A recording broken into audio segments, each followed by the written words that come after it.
Sabi ko doon sa aking palangga kagabi, Sir, sabi ko, kumusta? Anong eksena dyan sa ano? Anong eksena dyan sa hanay ninyo?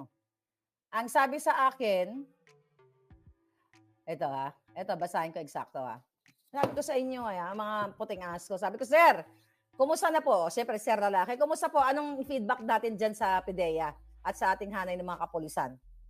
Sa PNP. Kasi umiikot to Umiikot itong sir natin. Hindi lang siya sa PIDEA, hindi sa PNP. Sa AP, hawak niya lahat, ahas Umiikot-ikot siya, puting ahas. Sabi niya, ha. Miss Maharlika, sabi ng mga tao sa PIDEA, wala pang formis sa PIDEA that time. Actually, 2019 lang ang formis talaga nag-umpisa. Nakakatawa talaga yung si Lasso at ang kanyang mga comms. Wala pong formis. Yan po sabihin ninyo sa inyong mga manonood. Although napanood namin kayo sa interview ninyo sa SMNI, tama po yun na wala pang formis nung time, nung 2012, nung yung document na sinasabi mo at ang kabubuhang pangontra ng Malacanang, ng Presidential Communications ni Cesar Chavez at nitong ni Lazo. Tawa nga sabi ko ganun. Sabi niya, ma'am, tawa ng tawa po yung mga tao dito. Nagmukhang tanga si Lasso. Wala pong formis nung time na yon. Kaya sabihin niyo po yan sa mga tagapanood. Okay? Sabi pa nga niya, maglabas kamo sila ng document na existing na ang formis that time. Kasi wala pa pong formis nun, ma'am. Mano-mano lang. Ha. Sunog na naman si Lasso sa'yo. Yan. This is from may mga palangga natin na nagmamahal sa inyo. Kaya alam mo, hindi ko kayo binuboljak Kasi hindi ko kayo, itong mga brusko-brusko kong palangga, na sabi ko kung nagkasabay tayo, baka naging tayo. Alright, brusko to itong kausap ko. At mga kaidaran ko lang, o baka matanda pa lang ako ng kalahating taon. Anyway, yung B pumasok. Dahil lang sorry. Okay, ngayon mga palangga, Lasso, Liza Tanas.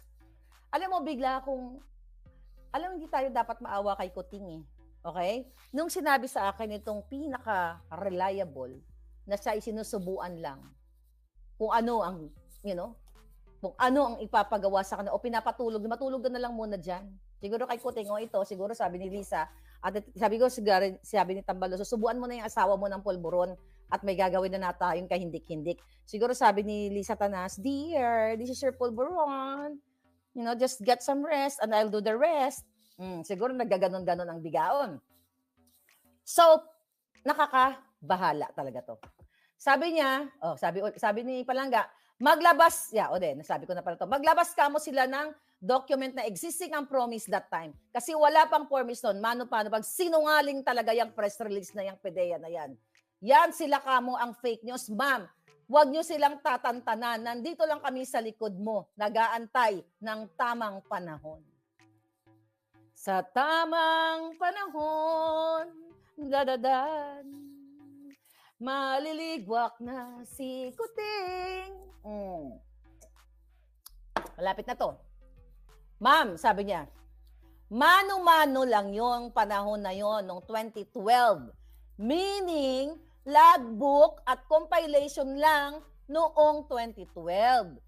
2019 lang po nagkaroon ng database computer-generated upgrade.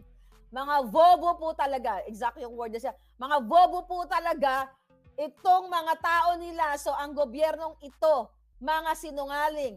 At it's sad to say, kasama po ako sa gobyernong ito. But, sabi niya, but nandito po kami sa likod ninyo. Okay?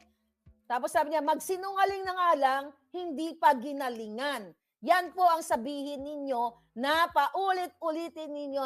In 2012, wala pa pong promise. Okay? Promise na sinasabi ni Kuting. Kasi yan po ang defense, okay, ni PIDEA, nitong si Abalos Loslos. Ito si Abalos, bobong putang ina.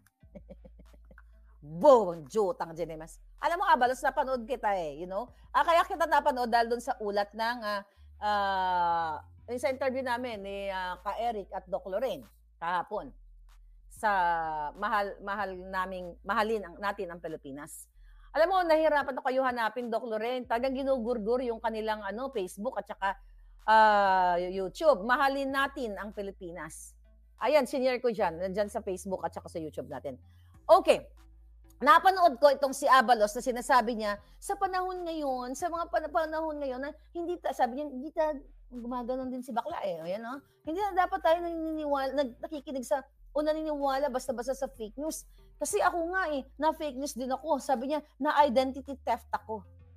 Oy, Abalos, ano yung utak mo? Sinurlog na ng pulburon?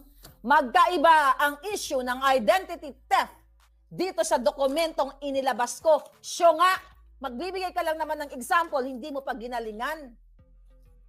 Anong identity theft? Ang identity theft? Yung ginamit, let's say yung identity mo sa pang-i-scam. Diba? Pang-i-scam. Let's say, ikaw, sino dito? Samuel. I like your name. Samuel Requerme. Samuel. Samuel, wala na si Palangga. Samuel, ito Si Samuel, okay? Kaibigan ko si Samuel. Si Samuel, sobrang close kami. So, ini-share. Kunyari sa Amerika ka Palangga, sinare mo yung iyong social security, alam ko lahat, phone number, and everything, Nag-apply ngayon ako ng credit card. Ginamit ko yung identity mo. Na-approve and everything, in-enjoy ko yung credit card, chuchu-chuchu. Diba? Ninakaw ko yung identity mo para makapang-scam ako ng tao. O maka-scam ako maka-gastos ako through credit card. That is identity theft. Ay, huy ka na Palangga. Si Samuel Dumaran. Iba din pala Samuel. Daming Samuel. Samuel ng buhay ko. Anyway, mga Palangga, yun yung identity theft. Ikaw, Abalos, yung mga example ninyo, okay? Okay. Yung mga example ninyo, kasyungaan. Ang pinag-usapan natin dito, ito ang pag-usapan nyo, itong authority to operate, at ito yung pre-appointment. Asan yung isa yung kagabi? Ito yung pre-operation report. Yung tatlong PR, sabi ko pala sa inyo, ipapost ko, no? Mamaya nakalimot na borlog na ako kagabi Palangga.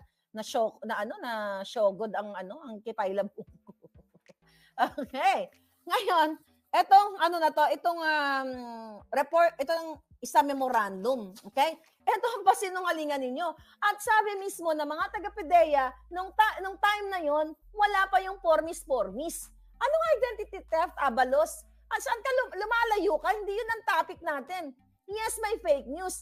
And the number one purveyor of fake news is you, and you sa PDEA at dyan sa gobyerno. Imagine, yung pinagtatawanan kayo mismo ng inyong institusyon, mismo ang kapulisan, mga bruskong mga AFP, mga alindogang mga taga-PDEA matitino dyan. Kung may natitira pa naman dyan Palangga. Okay? Mismo sila ang nagpapa-sinungaling na ang dineliver yung debunk. Okay? Yung dineliver yung pang-debunk dito sa issue nitong tatlo dokumentong ito ay wala sa malayo sa katotohanan. Kaya nga, ang sabi sa atin, nitong may mga hindi nitong may mga eksperyensya, may kaalaman dito sa mga papeles na to, ipakita nyo daw yung mano-manong logbook at compilation noong 2012 na inilag ito, at kasi permado ito ng team leader mga Palangga, inilag ito, ipakita nyo yon sa taong bayan. Yan daw ang tamang pagsagot, hindi yung kabubuhan ninyo. Kasi gusto nyong linlangin ang taong bayan. Kasi nga naman, itong mga dugyot na, baka makalimutan ko, may isa pa palang sinabi sa akin. Ayan, dugyot, mainstream media, ayan, okay. Lagay natin yan. Na itong mga itong mga press release ba? Ito nga kasinungalingan ninyo na wala pang formis, nasunog na kayo. Okay? Sinungaling ka, Lazo. Sinungaling ka, Abalos. Sinungaling kayong lahat. Ginagago nyo ang taong bayan, kahit ilagay nyo yung mukha ko dyan sa kung saan-saan na ako ay sinasabi nyo na fake news. Kayo ang jutang ginemes nyo. Kayo ang fake news. Kayo. Dahil pinagtatawanan kayo mismo ng mga tao sa loob ng hanay ninyo na kayo ay mga julul. Julul ka, Lazo. Kayo ni Lisa, pagbudin ko kayo Tangayin nyo Anyway. Tapos sabihin nyo, walang katotohanan, mag-ingat sa fake. Kasi I challenge you, ilang araw na lang, you file a case against me here in America para magbabakbakan tayo sa korte. Kasi sa korte, hindi po pwedeng ganito lang yan. Ay, fake news yan si Maharlika. Hindi yan totoo, damaging yan, libelous. Hindi ka pwedeng gano'n na aakusahan mo lang ako, hingi kayo ng $10 million because of what? Libelous statement, chuchu-chuchu. Hindi mag-i-end ang conversation sa ganyan. Kahit kayo magpa-press conference, Maharlika, kinasuhan, magbabayad ng $100 million as danyos. Julol! Mga gago, mga hidiputa, hindi ginagama, mga mango. Nami pag ano ninyo, ulo ninyo, mga mango. Yun ang mango. Google nyo, mango, Ilonggo yun. Bugo, wag nyo na Google. Okay. Kahit ilagay nyo pa ako dyan, ilagay nyo ako sa kulungan. Yan ang utos ni Lisa. Ito, destroy, Maharlika. I-edit ang picture ko, ilagay ako sa rehas. Di ba? Pinapalabas pa nga nila, Maharlika, dinampot na sa Amerika. Hoy! May alindog today is really... Mayawa kayo. Bakit ganun pa man? Mga umugid, siling ni Ramil, gani man. Palangga. Di po, mga linti namin pang gurgurin dyan sa mga pwesto nila. Mga tanginan yung lahat. Kahit lagay nyo dyan, Maharlika, nanginginig na. Ba, di po, nanginginig daw ako palangga. Nanginginig na magbabayad ng $100 million. Kinasuhan. Ulo, lalampasuin ko kayo sa courtroom. Tanginan nyo. Ready na ba kayo? Lahat kayo? Kaya I challenge you, Marcos Jr., kayo, Pidea, to file a case here in America. Dito tayo, dito nyo, total. Mahilig naman kayo manindak-nindak. Akala nyo, papasindak. Kasi, ipapaporensik natin to. No, actually, this is not the one. Kasi, yung original. Okay? Ito, picture lang ang sinid sa atin ng bonggang-bongga. Pero original, nasa safe. Okay? Nasa safety deposit box. Nandyan sa itinago ang original na ito sa 46C. Sa 46C, sa condominium sa Rockwell. Okay? Dira, base nagadasa na da.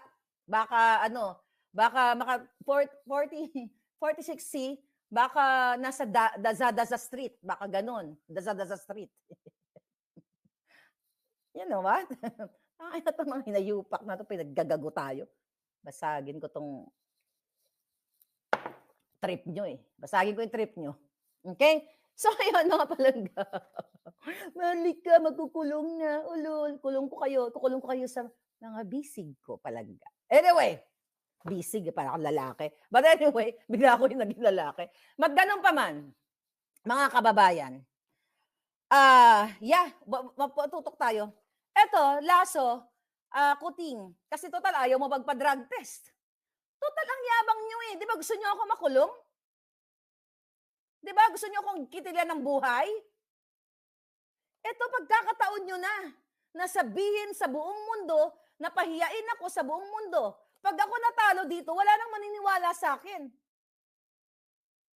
Hindi maniniwala itong mga palangga sa akin. Kahit na ngayon ay mga papuri ang ibigay nyo sa akin, kapag ako'y nagsinungaling dito at napatunayan sa korte na si Maharlika ay sinungaling, ay gumawa lang ng kwento, you will change your heart. Ay, pinagluloko lang pala tayo ni Maharlika, nasayang oras natin.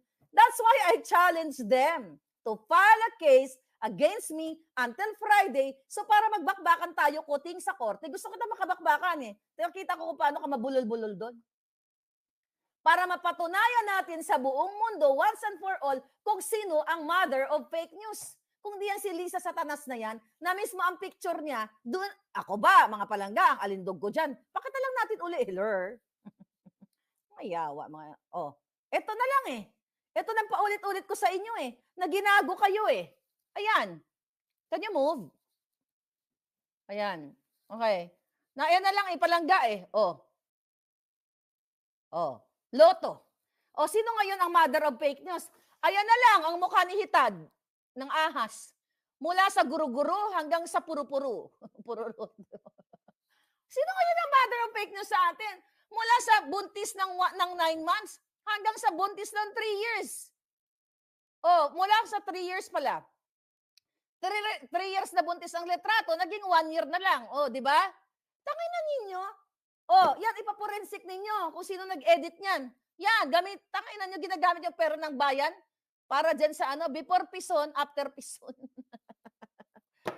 Tangina, I challenge you. Total, feeling nyo, pag-aari nyo Pilipinas. Sasalagin ko lahat ng ibabato nyo sa akin. Lahat-lahat para lang mapatunayan sa taong bayan na itong pinigay sa atin na dokumento, mapapatunayan natin sa buong mundo na minsan noong 2012 si Kuting ay dapat dadamputin na ng PDEA, ngunit hinarang o nakipag-bribe ang kanyang asawa sa mga tiwali noong panahon ni Noynoy na partner niyang si Ochoa ayon sa ating impormante.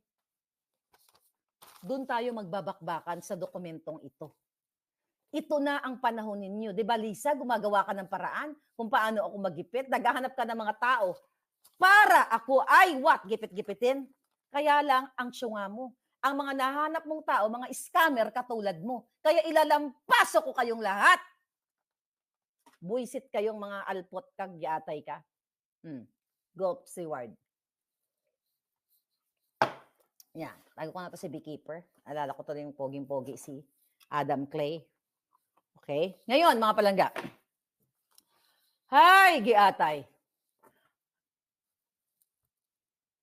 Ano to?